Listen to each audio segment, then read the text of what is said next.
गुरुदेव भगवान कहते हैं, महाराज आपके जो ये ज्येष्ठ पुत्र हैं, आपको पता नहीं है महाराज, आपके ज्येष्ठ पुत्र आनंद के समुद्र हैं।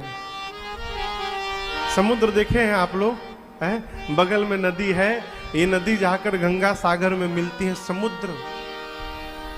समुद्र में जितना पानी भरा है, मेरे रघुनाथ जी के पास उतना आनंद भरा है। अब आप कल्पना लगाते रहिए। कई लोग कहते हैं भगवान ने दुख दिया है, झूठ कह रहे हैं आप। जो सामग्री जिसके पास है ही नहीं, वो देगा कहां से आपको। भगवान के पास तो केवल आनंद है। जीवन में यदि क्षण मात्र का भी सुख प्राप्त हो रहा है, आनंद, तो भगवत कृपा है। और यदि कष्ट मिल रहा है तो वो हमारे अपने कर्म का परिणाम मिल रहा है, भगवान नहीं दे रहे। अच्छा आदमी कभी किसी का बुरा नहीं करता। भगवान आनंद के समुद्र हैं, सुख के धाम हैं। गुरुदेव भगवान कहते हैं, सीकर तिनके से लेकर त्रैलोक्य तक की सुंदर व्यवस्था करते हैं। अब आप देखिए, हम और आप जी रहे हैं। पीछे जो 2 साल बीता है कोरोना में, हवा के मूल्य का पता चल गया है। उसमें है, पता चला है ना, सिलेंडर के लोग कैसे भागते थे, और वो सिलेंडर भगवान ने हमको आपको फ्री में दे दिया है, तो हमको उसके मोल का पता नहीं चलता। पूरे त्रैलोक्य की जो व्यवस्था है वो परमात्मा ने की है। सबके लिए सुबास बनाया, सबको सुपास बनाया है। महाराज जो सब में रमण करते हैं, उनका नाम राम होगा। और आप दर्शन करिए, जो मनुष्य जीवन भर राम जी का नाम नहीं लेता है, भगवान बड़ा जानते कौन है, जो समझ जाए। 2 लोग यदि अड़े हुए हैं कि हम समझदार, हम समझदार, हम समझदार, हम समझदार, जब दोनों अपने आप को समझदार करने में लग जाते हैं ना, तो वो संबंध समाप्त होने से कोई बचा नहीं सकता है। संबंध समाप्त ही तब होता है जब दोनों अपने को समझदार मानने लगते हैं। और वास्तव में समझदार समझिएगा कौन है, जो सामने वाले से ये स्वीकार करके कह लेता है, चल तू समझदार है, मैं ना समझ हूं।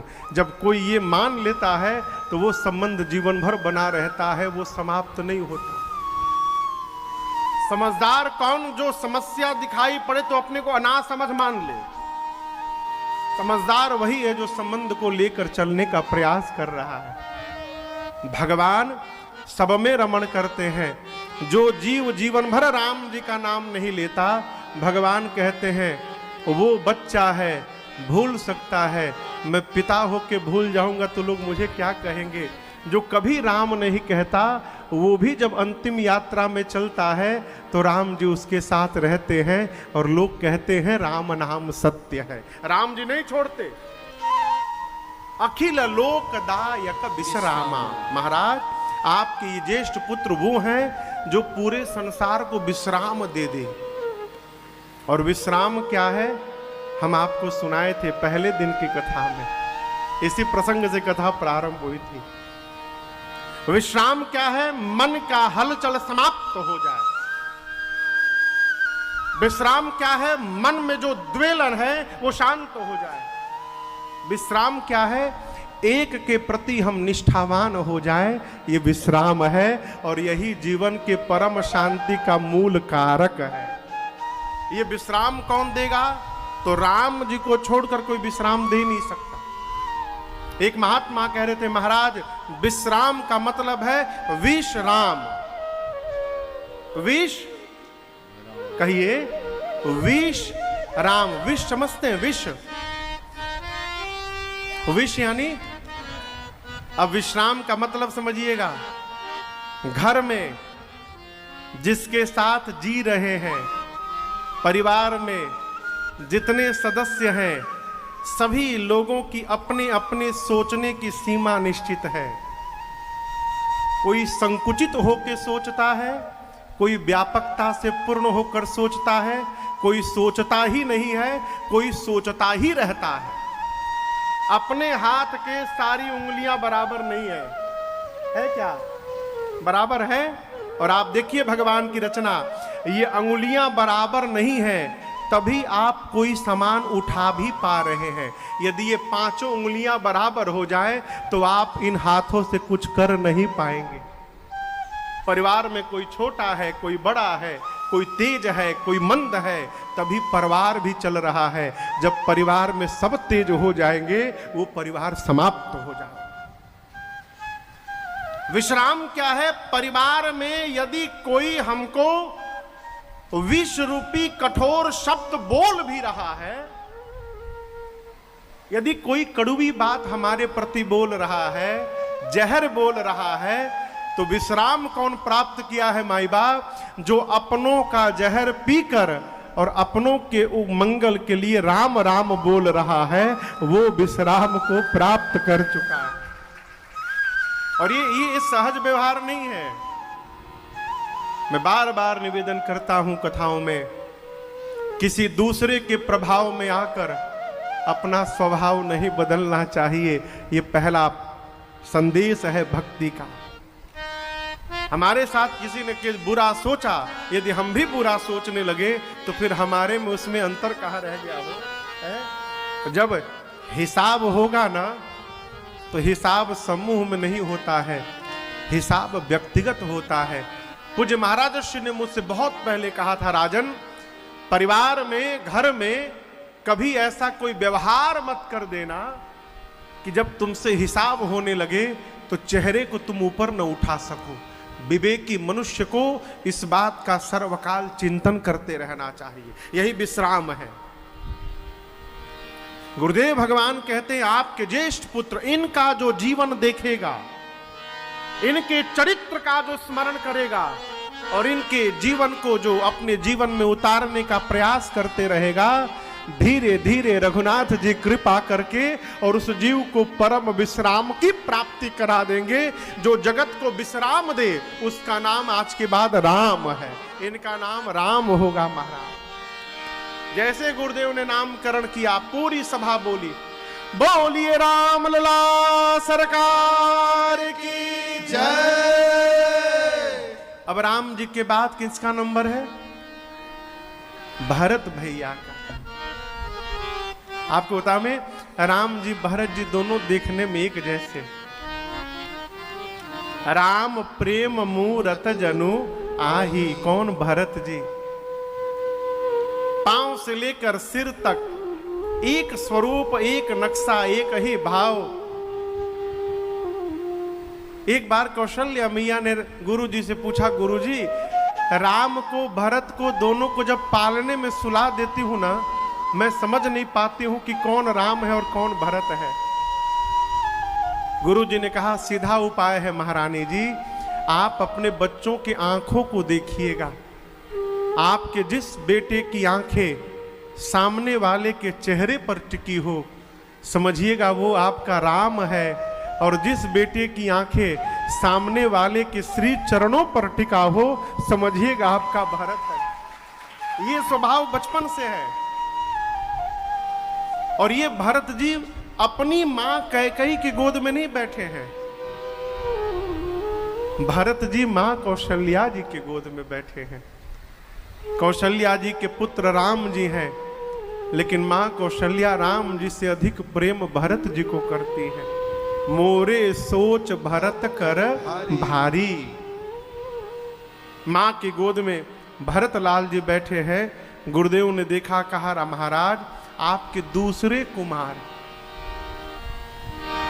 विश्व भरण पोषण कर जोए,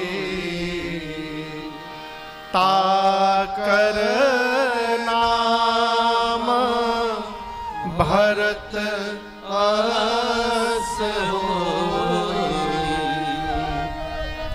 गुरुदेव ने कहा, महाराज आपके दूसरे पुत्र ये पूरे विश्व का भरण पोषण करेंगे। जो सबका भरण पोषण करे उनका नाम भरत है। भरण पोषण समझते हैं? हाँ,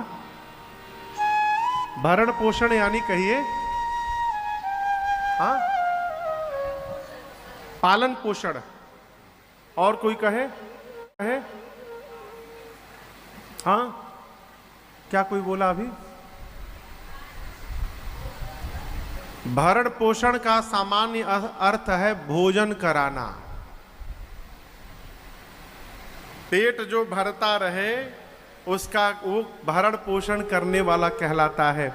यहां गुरु जी ने कहा भरत जी पूरे विश्व का भरण पोषण करेंगे, अर्थात भरत जी भोजन नहीं कराएंगे। अब यहां पर एक दूसरा अर्थ समझिएगा। राम जी को ब्रह्म बताया गया, राम ब्रह्म। कई लोग भगवान श्री राम को भगवान श्री विष्णु जी का अवतार मानते हैं, लेकिन हमारे गुरुदेव भगवान श्री चित्रकूट तुलसी पीठाधीश्वर सरकार कहते हैं बाबू, राम जी विष्णु जी के अवतार नहीं है, राम जी ब्रह्म के अवतार है। राम ब्रह्म परमार्थ रूपा। जिस ब्रह्म के इशारे को पाकर ब्रह्मा विष्णु महेश तीनों नाचते हैं, वो पर ब्रह्म है राम जी। राम जी ब्रह्म राम जी बने, शेष नारायण लक्ष्मण जी बने, भगवान श्री विष्णु भरत जी बने।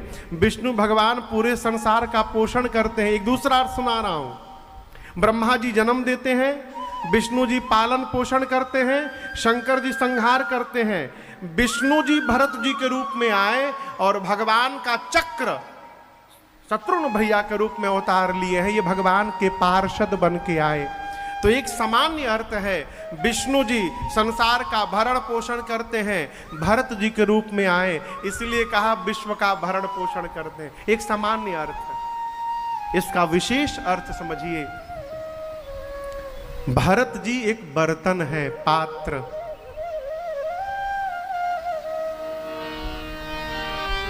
ये पात्र है ना, ये बर्तन है ना, इसमें क्या भरा है? हाँ, आपको कैसे मालूम? आप तो देखे नहीं है। हो सकता है ग्लूकोन डी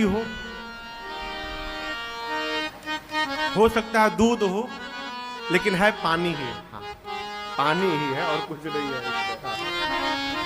अब इसको यदि कटोरी में डाला जाए तो कटोरी में क्या जाएगा? कहिए कहिए। पानी जो इसके अंदर भरा है, ये किसी और को भरेगा तो वही भरेगा जो इससे ये भरा है। आप समझ रहे मेरी बात को? कोई भी पात्र किसी दूसरे पात्र को यदि भरने जाएगा तो वो वही भरेगा जो उसमें भरा हुआ है। भरत जी रूपी पात्र में क्या भरा है ये पता है? अयोध्या कांड जी का अंतिम छंद की पहली पंक्ति पढ़िए। सिय राम प्रेम पीयूष पूरन होत जानमा न भरत को जन्म न भरत को। गोस्वामी तुलसीदास जी कहते हैं सिय राम प्रेम पीयूष पूरण। भरत जी एक पात्र हैं और इस पात्र में क्या भरा है? तो सिय राम प्रेम, पीयूष यानी अमृत, श्री सीताराम जी का प्रेम रूपी अमृत इस भरत जी रूपी पात्र में लबालब भरा हुआ है। अब भरत जी किसी को भरेंगे तो किससे भरेंगे? भगवान के प्रेम से भरत जी भरते रहते हैं। अब विशेष अर्थ पे प्रभु पहुंचिए। शरीर का पोषण भोजन से हो सकता है, लेकिन आत्मा का पोषण केवल और केवल भगवत प्रेम से संभव है। बिना भगवत प्रेम के आत्मा का पोषण होने वाला नहीं है। यदि शरीर का पोषण नहीं हुआ तो आत्मा पर प्रभाव नहीं पड़ेगा, आत्म तत्व इससे ऊपर है। लेकिन यदि आत्मा का पोषण नहीं हुआ माई बाप, तो शरीर पर प्रभाव पड़ेगा। है। आप देखिएगा, कभी कभी अपनी रोटी अपने से अधिक भूखे को खिलाकर जो आत्मा को सुख प्राप्त होता है वो स्वयं खाने से प्राप्त नहीं होता है। मां अपने भूखे रह जाती है, अपनी संतान को खिला देती है। मां यदि खा लेती तो मां को सुख नहीं मिलता, लेकिन संतान जब खा लेता है ना तो मां को सुख मिल जाता है। उसी प्रकार शिष्य जब सुखी हो जाता है तो जो वास्तव सद्गुरु है वो अपने आप सुखी हो जाता है। इसी बंगाल में श्री दक्षिणेश्वर काली मंदिर है। आप लोग जाते होंगे, बाली से जैसे उस पार करेंगे दक्षिणेश्वर काली मंदिर है। वहां के पुजारी प्रातः स्मरणीय परम पूज्य परमहंस पूज्य श्री रामकृष्ण परमहंस जी, आप लोग जानते हैं ना, जानते हैं ना, विवेकानंद जी के गुरु जी। जीवन के अंतिम समय में परमहंस जी को कैंसर हो गया गले में।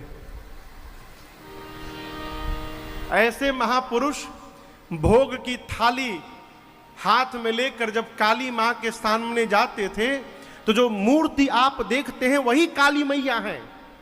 मूर्ति नहीं बदला, स्वरूप मैया का वही काली मैया है।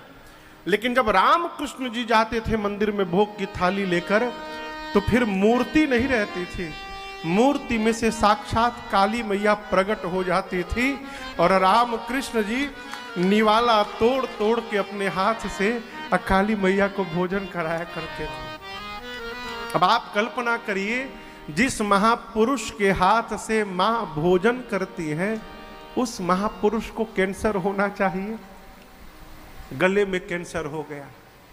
इतनी पीड़ा, इतना कष्ट, पानी का एक कतरा भी गले से नीचे नहीं उतर पाता था, पानी पीने में कष्ट होता था, भोजन तो छोड़िए। विवेकानंद जी को देखा नहीं गया।